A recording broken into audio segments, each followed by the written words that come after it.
How Hi, are you? Mark. I'm really well. Thank you so much for having me. Yeah, thank you. Listen, we're going to have a little chat about, first of all, being a woman in the protection market. How did your career steer you into the protection market now? I mean, it's not often a career that you choose to go into. So certainly something we're going to look to change. But yeah, so I had quite an interesting story actually, and quite an interesting start. And it's very appropriate for International Women's Day and week this week. So I was aged 18, working in a wine bar in Arundel in West Sussex, where I grew up. And the lady used to come in that was a customer who was, I think back now, she was probably only in her late 40s. Right. So young lady. And she was incredibly successful, had the beautiful house in Arundel on the river, had a holiday home in Italy, and she was an independent financial advisor. Right. And yeah, and so I remember talking to her, trying to get a little bit of inspiration really for myself and some advice. And she was the reason that I started that journey. And I will never forget her saying to me, she said, Hilary, she said, there are no or so few women in this industry. And the women that come into this industry, just have a different approach, I think, sometimes to the way women talk to men, the way women talk to women. And it's not any better, it's just different. And actually, female financial advice at the time were doing incredibly well. So she set me on that path. So I started originally, I became a mortgage advisor for Countrywide. Yeah. And then went from Countrywide as a mortgage advisor, and then joined Bright Grey when they launched to market, and then started my career really with a number of different protection providers over the years. So I've been incredibly fortunate. So I worked for a number of different insurers in lots of different roles.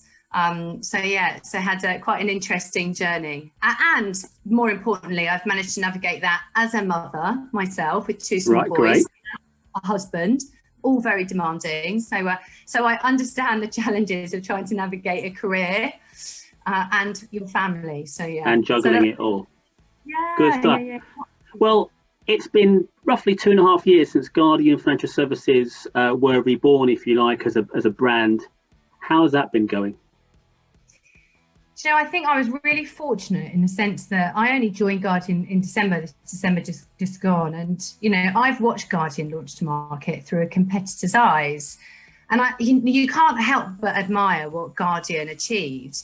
You know, Guardian has this overwhelming desire to do things better, you know, to challenge the protection industry, to build greater consumer trust with products that make life easier for the advisor and the customer. And actually, that's not always an easy combination. You know, we've got great high value products, but they're really easy to do business with. And Guardian delivered this. So we've had an incredible journey already, and one that I'm incredibly excited to be part of. We've achieved incredible partnerships with a number of key partners in the market, and will continue to do the great work that we've already been doing. So yeah, it's very exciting. Fantastic. You're also involved in the Women in Protection Network. Tell us what's some people will have heard of that, but what's that about, and why is that important to you? So I remember being in a pub in London a long time ago, many years ago, with There's a theme building up here, but go on, yeah. There is. Oh no, there is a theme. But I remember being in a pub in London after an industry event with Emma Thompson and a number of other brilliant women in the marketplace. And we were talking at the time over a drink about whether we felt that there was a need for there to be a network for women in our sector, you know, to try and encourage more women in the sector, to try and help advisors talk to women in a more effective way, and to build confidence with female customers. And we all thought this was a fantastic idea, and went off and got on with our day jobs and our busy lives, and didn't do anything about it, other than Emma, who absolutely did do something about it. And in 2017, she launched and was the founder of the Women in Protection Network. And I feel terrible. I'm missing off so many other brilliant people that has helped that journey. And thank goodness that she did, because she's built, and we've all built, an amazing network of women. And ultimately, we're there for three reasons. So firstly, you know, and I mustn't take credit, by the way, I'm a member, but I'm not taking credit. But we're ultimately there to try and promote Career opportunities for women in the sector, absolutely. You know, we're seeing more women speaking at events now than ever before, and we're really trying to champion that and make sure we're putting women in positions where they can be seen and become role models and an inspiration for others. You know, we want to try and raise consumer and advisor awareness to better understand the need for women to be properly protected. I think historically and now, you know, you might have you know, women as a primary carer, you might have them on less income in a household.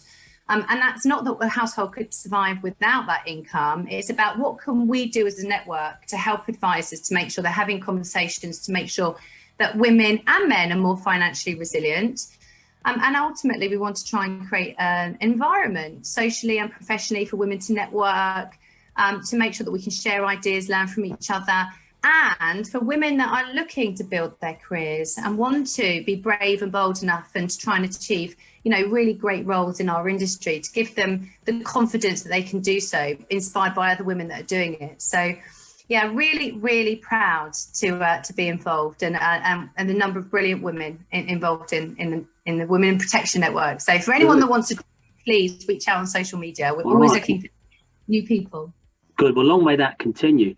Now, just on that diversity subject, how is diversity at Guardian? You know, I mean, we're so proud and I think firstly, it'd be remiss of me not to say firstly that, you know, it's crazy to think that in my career in financial services and in insurance that I have never had a female CEO until now in Catcher. And we're just, it's an amazing, and it's such an amazing opportunity for me to feel that I could join an organisation with a female CEO at the helm.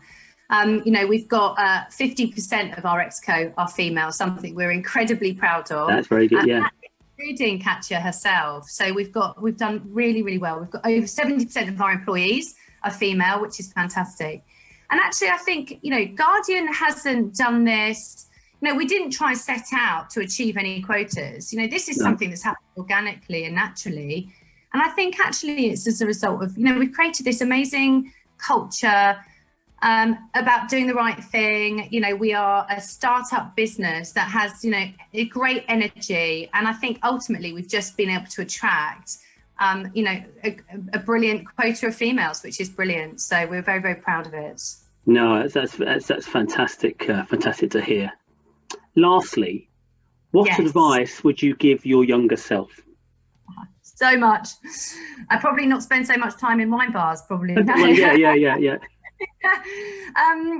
You know what? I think everyone says it, don't they, about being brave and taking risks. You know, I think I'm somebody that has taken risks. I'm somebody that has been brave and has been bold. But if I think back, I could have accelerated my development professionally and personally, actually, if I had taken risks, I think, much earlier in my career, when probably I didn't have the confidence that I do now and the knowledge that I do now. You know, I think be brave and apply for things, even if you know or think you might not be ready for them. I look back at some of the roles that I've applied for in my career, and actually I'm not ashamed or embarrassed by that, because actually I might not have been ready for them. But what I did was I demonstrated to the organisation that I was with at the time that I backed myself and that I was somebody that was ambitious and somebody that wanted to develop and to grow and to build a career. And if I hadn't have done that, I certainly wouldn't be where I am now. So